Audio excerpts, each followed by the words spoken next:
ఈ రోజుకి ఎన్నో రోజులు? 23 రోజుల నుంచి రాష్ట్ర వ్యాప్తంగా అన్ని జిల్లా కేంద్రాల్లో ఈ యొక్క నిరసన దీక్ష చేస్తున్నారు.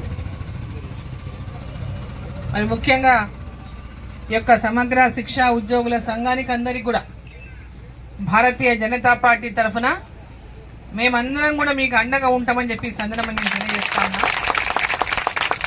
ఎందుకంటే ఈ యొక్క సమగ్ర శిక్ష విద్య ఏదైతే ఉందో పేద పిల్లలకు అందరికీ కూడా విద్యను అందించడానికి, అనాథ పిల్లలకు విద్యను అందించడానికి, చదువుకు దూరమైనటువంటి వాళ్లకు సమగ్ర శిక్ష అభియాన్ ఈ కార్యక్రమాన్ని కేంద్ర ప్రభుత్వం ద్వారా 60% అంటే 60% నిధులు కేంద్ర ప్రభుత్వమే మీకు అందరికి కూడా అందిస్తా ఉంది. మీ జీతాలలో 60% కేంద్ర ప్రభుత్వమే అందిస్తా ఉంది.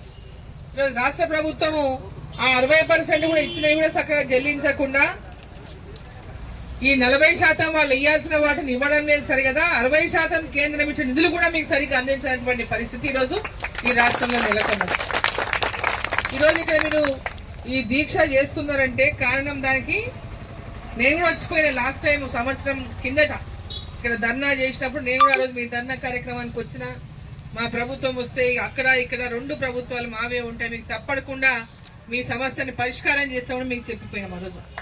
కానీ దురదృష్టవశాత్తు రాష్ట్రంలో కాంగ్రెస్ పార్టీ అధికారంలోకి వచ్చింది. కాంగ్రెస్ పార్టీ కూడా ఇప్పుడు ఉన్నటువంటి ముఖ్యమంత్రి ఆనాడు పిసిసి అధ్యక్షుడు ఉన్నాడు. ఆ రోజు వచ్చి మొత్తం ఆయన కూడా ప్రమాదం అంటే చాలా ప్రామిసులు చేసిపోయిండు. ఇదేం పెద్ద విషయం టీ తాగినంతసేపు కాదు, మీ యొక్క జీవోని అమలు చేయడానికి, మీ సమస్య పరిష్కారం చేయడానికి టీ తాగినంత సేపట్లో పరిష్కారం చేసేస్తా, మిమ్మల్ని రెగ్యులరైజ్ చేస్తా అని చెప్పిండా లేదా? మరి టీ ఇంకా సంవత్సరం అయిపోయింది, ఇంకా కప్పుల టీ ఇంకా అయిపోయినట్టు లేదు. ఇంకా కప్పుల టీ అట్లే ఉన్నట్లు ఉంది. ఇంకా దినం టీదే తాగుతున్నట్టు, అది ఒకటే కప్పు పట్టుకొని టీ తాగుతున్నట్టు. మరి ఇప్పటిదాకా కూడా మరి ఈ ఇచ్చినటువంటి మాటను నిలబెట్టుకునేటువంటి ఈ ముఖ్యమంత్రి తాము ఇచ్చినటువంటి హామీలు ఏవైతే ఉన్నావో ప్రజలకు ఇచ్చిన హామీలు ఖచ్చితంగా నిలబెట్టుకునేదాకా భారతీయ జనతా పార్టీ మీకు అండగా ఉంటుందని చెప్పి ఈ సందర్భంగా నేను తెలియజేస్తాను.